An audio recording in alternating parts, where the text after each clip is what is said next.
most people don't use tree tubes for their sweet potatoes. However, if my lovely assistant would show you the area we're planting in, it has some competition. All that green stuff was weeded last week, and I basically just chopped and dropped it to basically have the roots die off because they're exposed to the air. Obviously some of them weren't as exposed to the air, so we went through and weeded it again and turned some of it up. This looks a lot better than it was last week already. However, just to hedge our bets, I have these tree tubes. I use them for projects at work and whatnot, and currently there's no need for them elsewhere, so we're gonna use them to help get our vining sweet potato varieties a head start and just make sure that we can identify where they are. Some of the areas in the garden, obviously there's really no weeds around here, so we're not putting tree tubes around them. However, some of the benefit of the tree tubes is acts like a little mini greenhouse, keeps it warmer, a little bit more moist, and helps it really to grow and get established. So these vines essentially will grow up and over, and that may actually help us to kind of maintain and be able to actually kind of get through here to weed.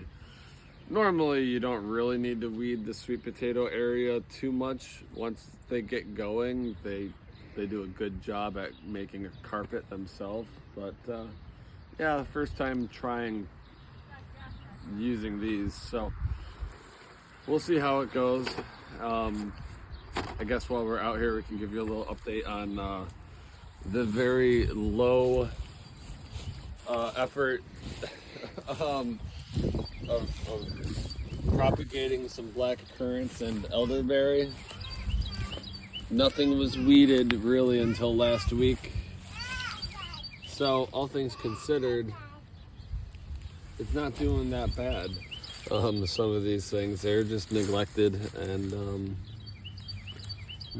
so they're coming back. Some of them will be nice, powerful little guys, and we're also shoved some in these pots back here. They're just filled with compost. There's no soil in them, so we'll maintain them, and then in the fall, after they defoliate, we'll transplant them, or maybe we'll do it in the spring. It kind of depends, but when it's dormant, basically, So again, just for going and spending a half an hour taking cuttings and maybe another half an hour shoving them in these pots, we're cloning all of these plants, and we'll have probably 20 more trees and bushes than we did before. So hour of work here and there really doesn't take much. This world is a place of abundance, so we can do a lot of good if we can just put in a little bit of time and energy. And I'm not short on small projects to do, so check back for more